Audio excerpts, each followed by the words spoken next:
Hi, it's Nina and Nicola back again for another coffee and candid chat. Today I've got tea. So are you. So we've gone off the water this week. I'm greedy. I've got both. I've got the water, but I've got mint tea today. Ah, so, oh, mint tea? Yuck. Anyway, very healthy. Absolutely. Okay, so what are we talking about today? We're talking about managing upwards, and a manager came to me about this and about how she was getting demands for information and reports.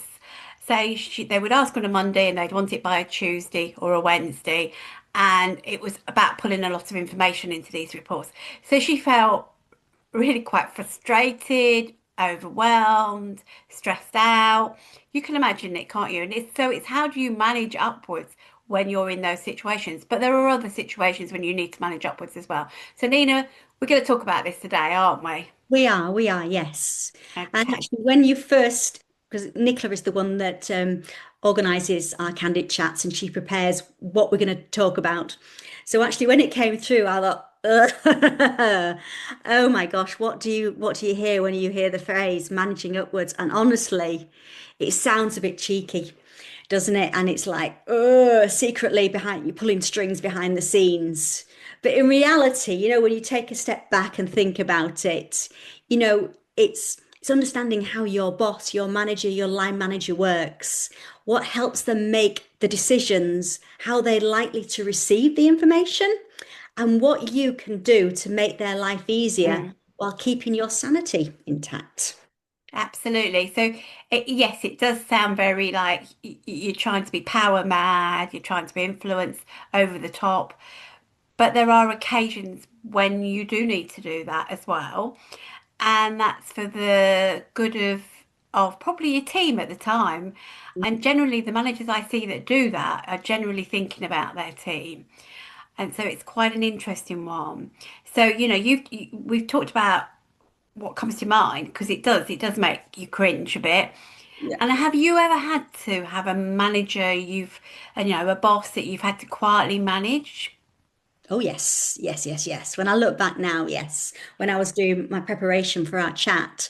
So I once had a manager who was brilliant, but scattered meetings all over the place. Priorities shifted, hourly, and you could never quite tell which fire was the real one. I learned to gently steer conversations back to what actually mattered. We started somewhere on about it's the summer, let's go get ice creams. It's like, whoa, no, no, no, we need to get this budget meeting ready. We've only got like a few weeks left. And then I used to send out follow-up summaries to keep things on track. They thought I was just being helpful, but actually I was managing upwards. I was keeping track of where we were going. Otherwise, nothing would get done. No, and it's an interesting one, isn't it? Because I've seen this with an engineering company where we brought in a whiteboard on the Yes, sorry. I remember that. on the store on the shop floor, and we got the senior manager lead comes down, the business owner looks at it, says, and then he went back up to his office. A week later, I came in to sit with the supervisor again, and lo and behold, he'd got his whiteboard. It was intended, and they were having a meeting weekly. So he had absorbed it, and before, when we'd mentioned it before, he'd been totally against it. So Yes. sometimes people have to see things in action to understand. And like the middle manager, it can feel quite difficult sometimes to implement something, don't you, if you haven't been given the direction and the orders. But for me, personally, as a manager's manager, I always loved it when people took initiative. Yes. And as long as they could explain what the positives were and I could see it, that was fine.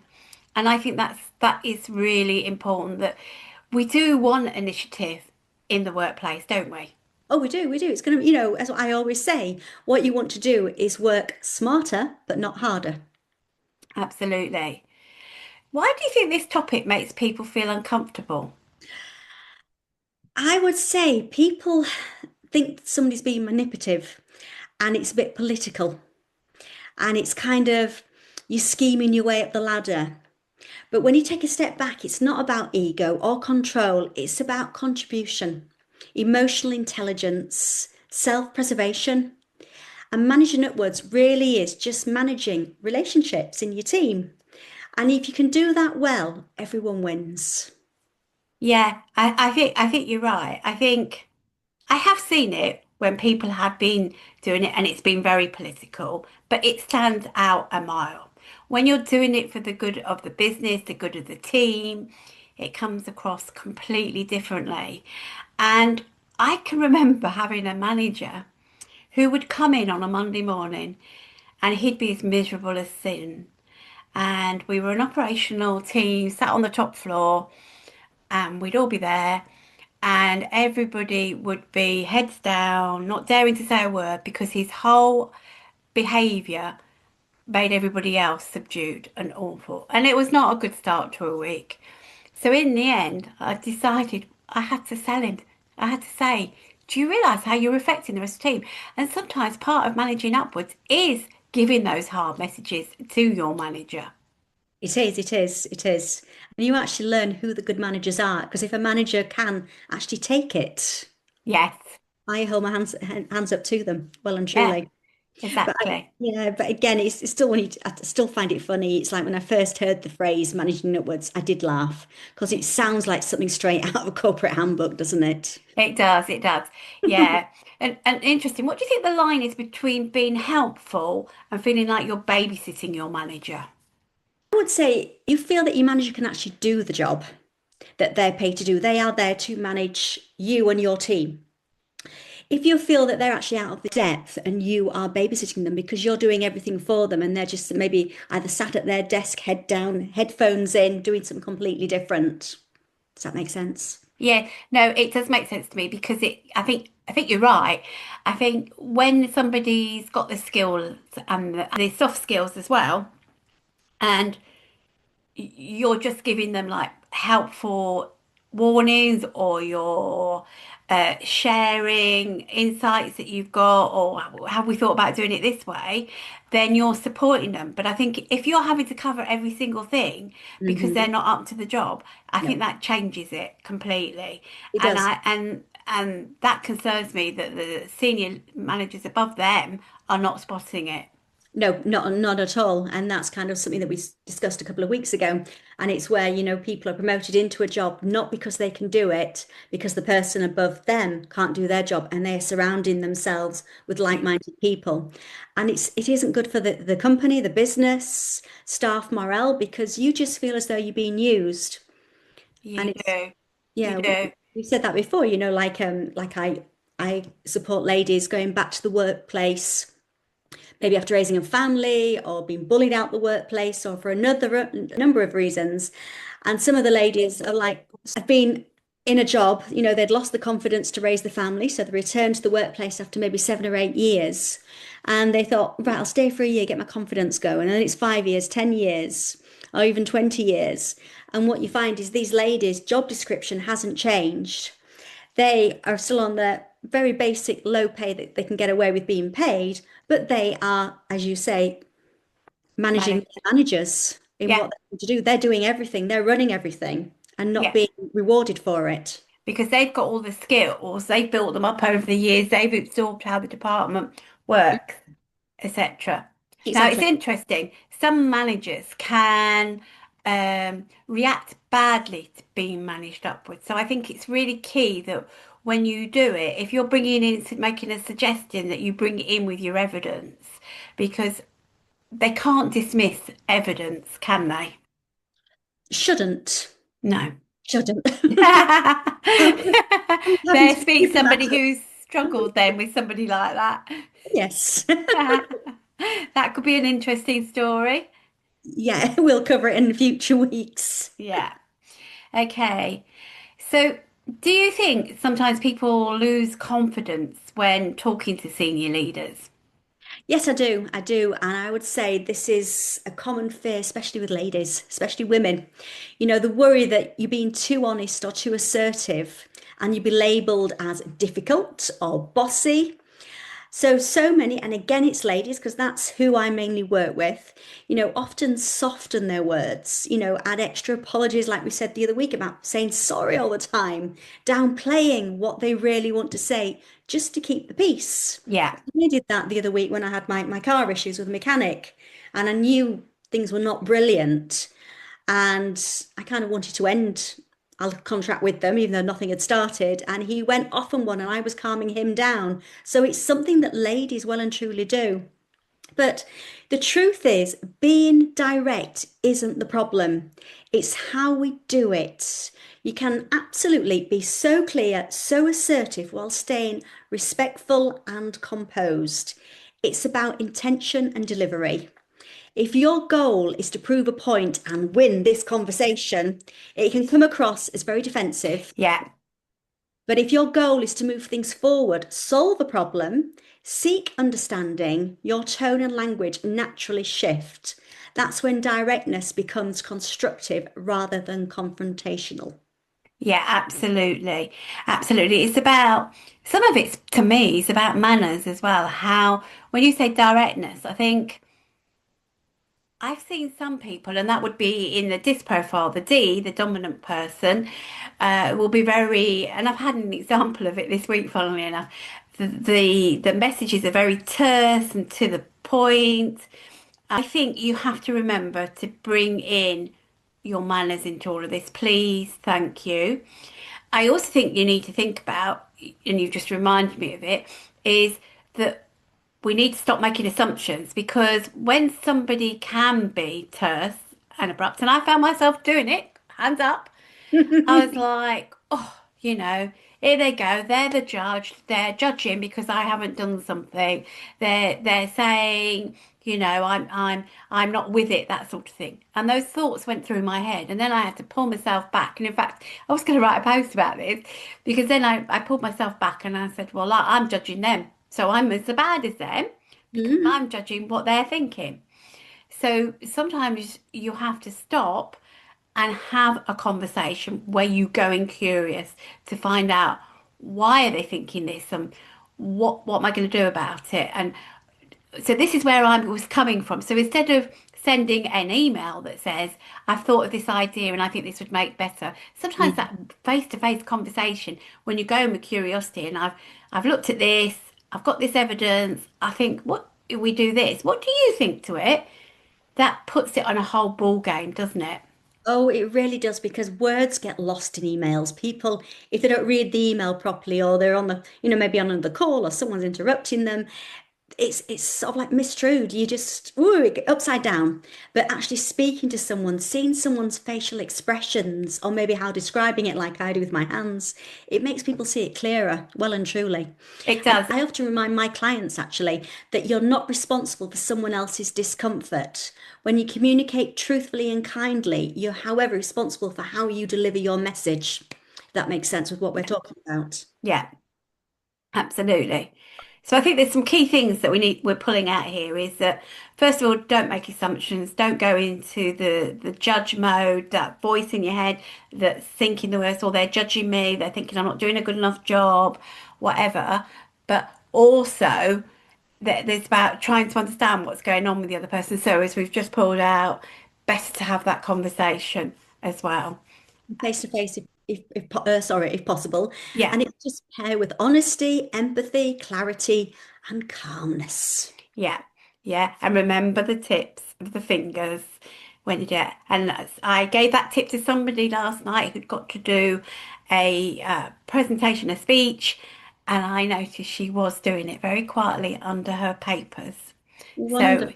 yeah, so it was good to see. Very good to see. What do you think is the one communication tweak? So I suppose to me, that changes everything. I would say it is having a face-to-face conversation and going in curious, but with your evidence. That to me makes the biggest difference. What do you think? I agree with you. It's the same when I do my mentoring coaching. Is yes, it's wonderful. Zoom is an amazing tool. It means you can work with anyone across the world.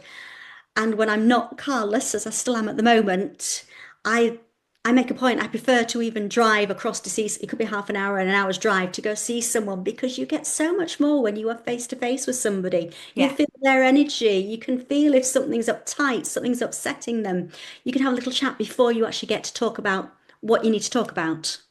Yeah, no, I think it's really important. In fact, funny enough, before we always start our videos, we have a little exchange and sharing of what's gone on in the week and how we're feeling, which really brings us back into starting the video. So again, when you go in, say, to manage your manager because you want him to bring something in that will make the to help the team or something like that, and you're not sure of how they're going to respond, remember to think about how you're going to start the conversation so it starts on the right note. And chat GPT is great for getting that. Just go in there and remember that your manager uh, will be concerned about their status. So they will be thinking, I am the manager.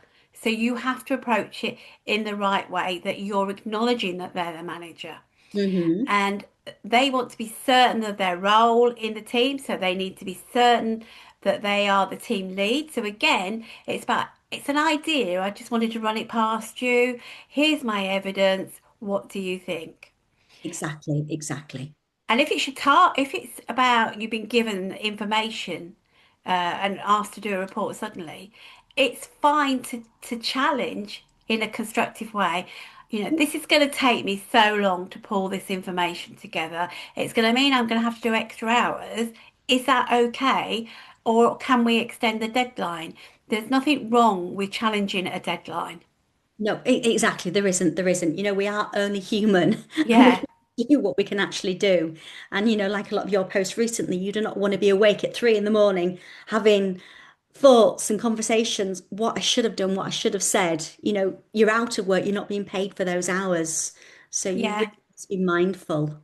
Yeah, and again, this goes back to don't let those voices in your head take over. Hmm. Be rational and think about, okay, I just need to find out and ask and see how it goes. And what's Exactly. the worst? They can say no, but what's the worst about that? There isn't. That's something that my dad always said, the worst that anybody can do is say no. Yeah, If you never ask, you never know. that's right.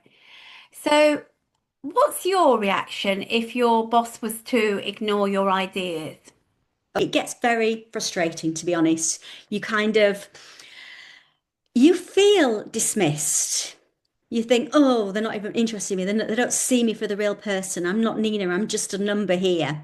And what you have to do is take a step backwards, look at it from their side. And, you don't want to go in like a bull in a china shop. So maybe prepare. Maybe you're doing something wrong. Analyze what you've done, why you've not been heard, say in a meeting. So I'd say one of the quickest ways to chip away at someone's confidence is to dismiss their ideas or cut Mm. them off mid-sentence. We've all been there. That moment when we speak up and we're in a meeting and someone talks over you, or your suggestions get ignored, only to be repeated later by someone else, and everyone goes, "Whoa, that's brilliant!" And you're like, "But I said that." Yeah. Oh, I've had that. Yeah, and it is deflating. And then you question yourself, why was I unclear? They've got something against me, they don't like me, they're trying to get rid of me. And to be honest, like I said, you have to take a step back and have a think about how did you address it? Did you talk over somebody else? Did you raise something when you were talking about a different topic? So it got me thinking. So I remember once working for under another manager who had a habit of actually brushing my ideas off before I'd even finished the sentence, explaining them. And at first, you know what? I did take it personally. And I started to hold back, convincing myself that maybe my ideas weren't actually very good, not strong at all. But over time, I realized, my confidence wasn't the issue. My communication skills were. So I shifted my approach. Instead of reacting in the moment, I started to prepare. I wanted to say more clearly, and back it up with examples of evidence. I learned to pause. If you want to pause, take a deep breath, count to 5, just to hold my space, and then to calmly circle back into the point if it ever got derailed. That experience taught me that rebuilding self confidence after feeling dismissed starts with reclaiming your own voice. You don't have to shout to be heard, but you need to stand your ground with quiet and certainty. And here's the real power. When you stop needing validation for others, your communication from self trust, not self doubt, that's when people start to listen to you. Do you agree? Yeah, I totally agree. And again, you've gone back to, you mentioned the voices that are going in your head. Mm. They're your thoughts. You don't know if they are really true. So unless you go and have that conversation afterwards and say, look, it's okay to say to your boss, actually, I felt quite dismissed then because he probably doesn't, or she doesn't even realise that they're doing that to you and saying, so in future, when I bring you these ideas, how would you like them presented to you? It's okay to ask because everybody has this different way of liking information. And none of us are exactly the same because, like, I like it in a graph, but I also like to read it. Others would just like the graph or just to read it. So you have to ask and find out what your boss likes. Absolutely. And again, you know, with modern technology, so many people have got your Apple Watches, you've got your mobile. So yes, your manager is in the meeting, but you have no idea if something from, say, your manager's partner, wife, child has flashed upon the watch a message which shouldn't have done, but it could have done, and it could be something alarming. And so they're Yeah, not even thinking or hearing what you said. So like you said, exactly. dismissive, go and have the chat afterwards. Mm. And the trouble is, as we've talked about before, over 70% of employees avoid those conversations. And that's why we have all these issues in the workplace. We do. And then people leaving or going on long-term sick. And then it's the expense of recruitment and advertising. And like you said, all it is a conversation. And I've said a million times, the whole of the council in the whole of the UK needs to hire you and clone you everywhere. You'll fix it. Thank you. So it's an interesting one, isn't it? Because you talk about people leaving and then you have to replace them. They say that it can cost anything from three-quarters of a year's salary to 2 years' salary, depending on what the position is, etc. Well, that's a lot of money because you're not only recruiting, you're getting the job out there, you're getting other people to cover the job while they're not there, but you're also having to think about the training when they get in as well. So it's never a 5-minute fix to get somebody else back in. No, so better to sort it out when you've got a really good team together and build on it. Exactly. And one thing I always notice employers fail to do is they fail to look at their retention levels and they fail to look at their sick absence uh, levels because if they're high, you've got an issue. You have, yeah. Yeah. It's the Okay. fear of the unknown and burying your head in the sand, isn't it? Well and truly. That's right. So, what's your go-to reset when you are about to react? What I do now is actually I take a deep breath. So, It's sitting straight, it's thinking. Sometimes even I'm just doing it right now, it's just sitting on the back of my top.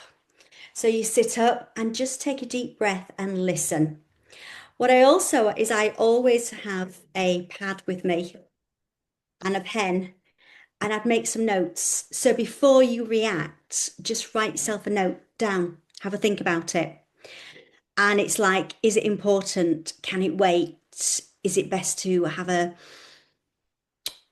quiet word privately, not to say in the meeting in front of everybody?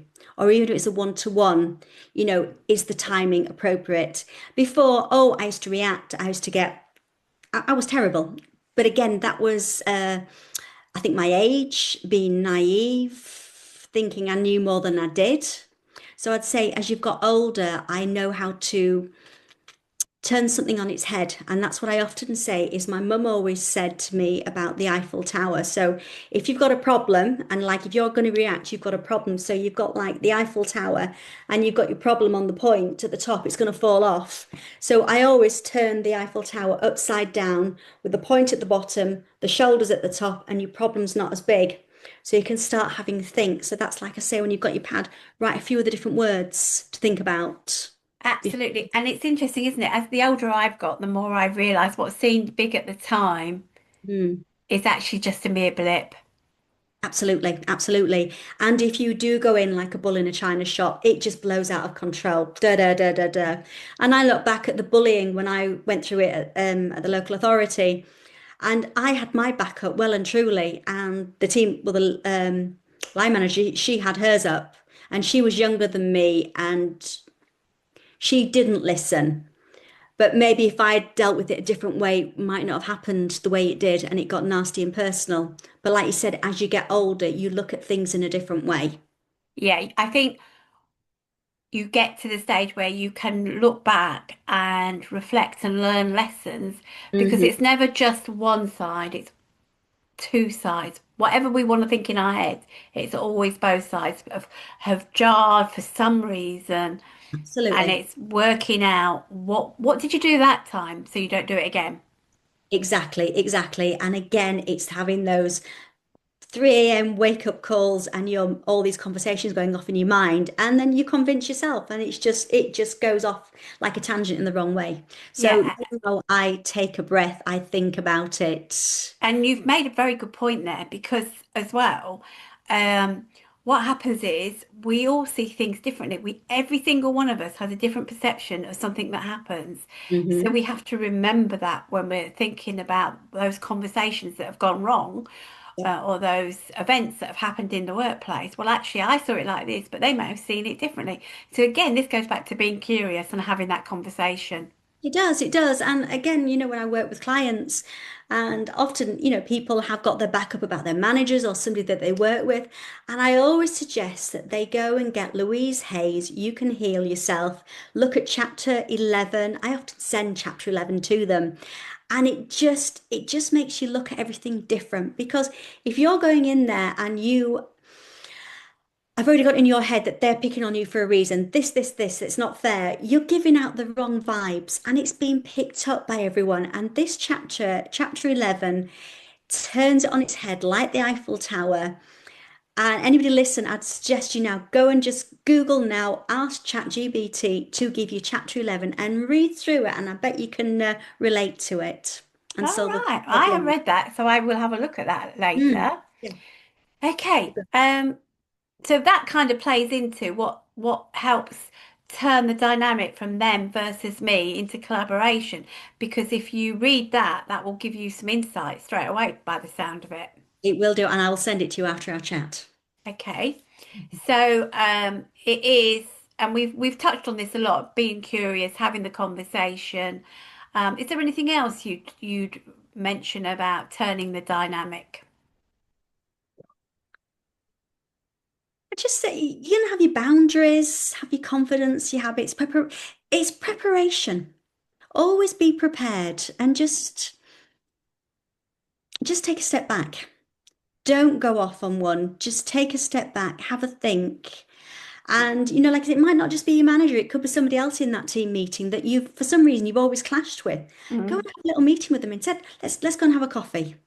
Can we have a coffee in the kitchen here, the canteen, or should we go off site somewhere? Yeah, I think that's really sound advice. It does make a difference because again, when we're clashing with people, we're making assumptions about them. We have this belief about them, and we need to stop that judge We do. voice. We have no idea what's going on in their own personal life. No. And it is amazing how many people are reacting at work from something at home. Mm. And I saw that time and time again. How would you build trust upwards? Right. So, how would I build it upwards? It's changing your mindset.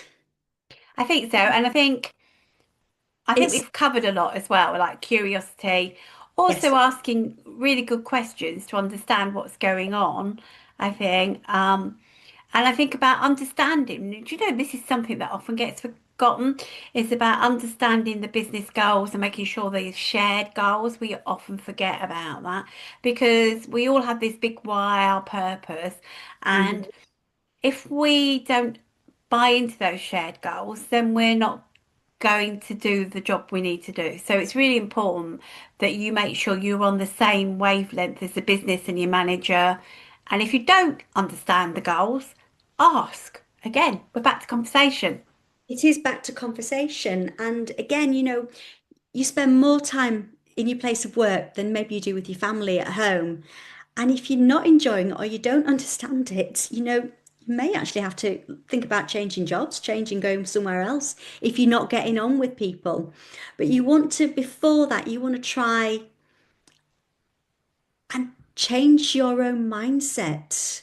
Why are you feeling so frustrated, negative? Is it that you actually, because you've gone into that job originally and it was all fine, hunky dory.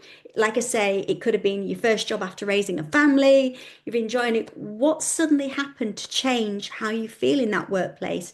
Is it that you feel that you're just being dismissed, you're undermined? You should really be having, you're doing far more work than you're paid for, so maybe your title needs to be changed. But like you said, it's having that conversation and having conversation with the manager, not sort of like going complaining to your other colleagues. Well, did you see that again? Ha ha ha. They just blah blah blah. Do they know what I do? Because what you're doing is you're building a wall around yourself. Like you say, you're not seeing what's actually going on for the business, what you're there for. You want to see again, have a chat with the manager or HR and see what can be done to make being in that environment a good place again, somewhere that you look forward to. You don't want to be somewhere where you're coming in, and this is where it got to with me before I left the local authority, is I would come in on Monday morning, look at the clock, think, I've got another 8 hours here. That's of my life I'll never get back. If you're feeling like that, something has to change. It does, and I think you've made a very good point because the more negative you are, then it rebounds. And I've seen this time and time again. So if you can't snap yourself out of that, then you need to leave. You need to look for another job. No. If you can try and look at things differently, try and find the positives every day, just do 5 things that you're grateful about in your work. Yes. Start with that because if you do that first thing in the morning, it puts you in a better mood to start the day. And again, we've talked about this. Nina's talked about preparation and just be curious with everybody. And the more curious you are, the more they notice it and the more they start to open up and share things. And you may even find that your manager becomes vulnerable then. Mm. Managers have this thing that they think they shouldn't be vulnerable, and I totally disagree with that. I think that you do need to be vulnerable at times. It's how much is a different kettle of fish, but Yeah. it is um, being vulnerable that helps your team understand you better. Yeah, exactly. It's like you said, it's changing the energy well and truly because it is picked up on everyone else. Yeah. So we're coming near the end. So we've talked about, what our views are about managing upwards. So if we stripped it right back, managing upwards is really about what? Understanding how to work with people, not against them. Communicating clearly so both sides succeed. Holding your ground while staying collaborative. Absolutely. So it's really about building your influence in an ethical way. And I always use the word ethical because there are people who influence in a non-ethical way. And I can think of a few in history that we've seen. And I think it's about making sure that we're still following ethics and morals. But it is underneath it all, it is about influence and getting your voice heard, isn't it? It is, it is, it is. I love that word. I've just made a point. I've just ethical. I've written it down and loads of lines underneath. It is. That's perfect. Yeah. So, what would you say to someone who thinks it's not their job to manage their boss? It's not about control. Just like I say, take a deep breath, step back. It's not about control. It's about making your ideas heard, your work effectively. And as I always say, working smarter, not harder. You're not scheming. You're not like partnering away. And managing upwards is actually self-care disguised as a strategy. Yeah, absolutely. And finally, before we finish, what's one piece of advice you would now give your younger self about this? Take a deep breath. Speak up early. Confidence is muscle, not a switch. And I always say preparation and clarity will always beat volume and panic. Also, my big one is please, please, please do not shrink to fit into someone else's mood. Your voice matters. Absolutely. Well said. And I'm actually going to finish it there with just one thing. So, what about you? How do you handle those tricky management moments? Share it in the comments below the video when we put this live. Thank you, Nina. Thank you for another interesting chat. Thank you so much, Nicola. Goodbye. Goodbye. Right.